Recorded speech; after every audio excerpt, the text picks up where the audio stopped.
On the morning of September 11, 2001, 19 men armed with box cutters directed by a man on dialysis in a cave fortress halfway around the world using a satellite phone and a laptop directed the most sophisticated penetration of the most heavily defended airspace in the world, overpowering the passengers and the military combat-trained pilots on 4 commercial aircraft before flying those planes wildly off course for over an hour without being molested by a single fighter interceptor. These 19 hijackers, devout religious fundamentalists who like to drink alcohol, snort cocaine, and live with pink-haired strippers, managed to knock down 3 buildings with 2 planes in New York, while in Washington, a pilot who couldn't handle a single-engine Cessna was able to fly a 757 in an 8,000-foot descending 270-degree corkscrew turn to come exactly level with the ground, hitting the Pentagon in the budget analyst office where DoD staffers were working on the mystery of the $2.3 trillion that Defense Secretary Donald Rumsfeld had announced missing from the Pentagon's coffers in a press conference the day before, on September 10th, 2001.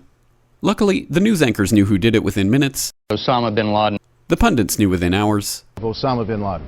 The administration knew within the day. Terrorists who committed these acts and those who harbor them. And the evidence literally fell into the FBI's lap. That a hijacker's passport was found blocks from the World Trade Center crash site, if you can believe that.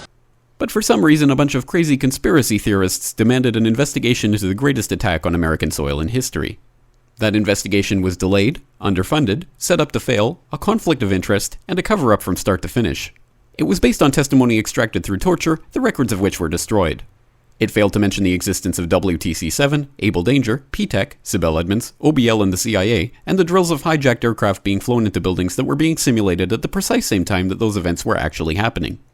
It was lied to by the Pentagon, the CIA, the Bush administration, and as for Bush and Cheney, well, no one knows what they told it because they testified in secret, off the record, not under oath, and behind closed doors.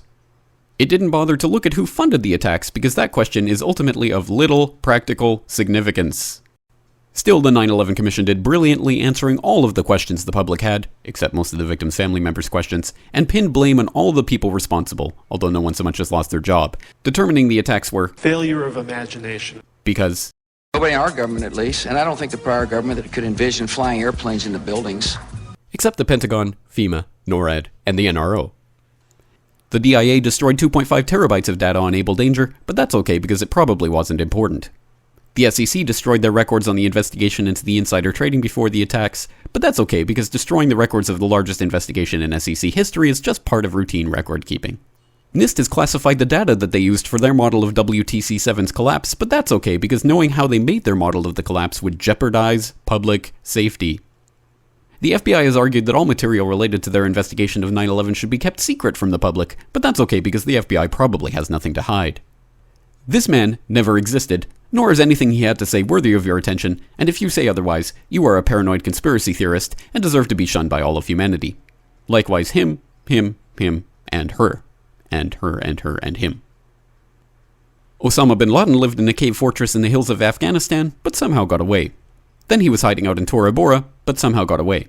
Then he lived in Abbottabad for years, taunting the most comprehensive intelligence dragnet employing the most sophisticated technology in the history of the world for a decade, releasing video after video with complete impunity and getting younger and younger as he did so, before finally being found in a daring SEAL team raid which wasn't recorded on video, in which he didn't resist or use his wife as a human shield, and in which these crack special forces operatives panicked and killed this unarmed man, supposedly the best source of intelligence about those dastardly terrorists on the entire planet.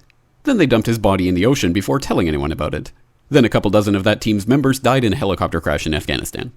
This is the story of 9/11, brought to you by the media which told you the hard truths about his head could be seen to move violently forward. And they took the babies out of the incubators. And mobile production facilities.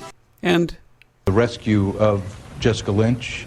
If you have any questions about this story, you are a batshit paranoid tinfoil dog-abusing baby hater and will be reviled by everyone. If you love your country and or freedom, happiness, rainbows, rock and roll, puppy dogs, apple pie, and your grandma, you will never ever express doubts about any part of this story to anyone. Ever.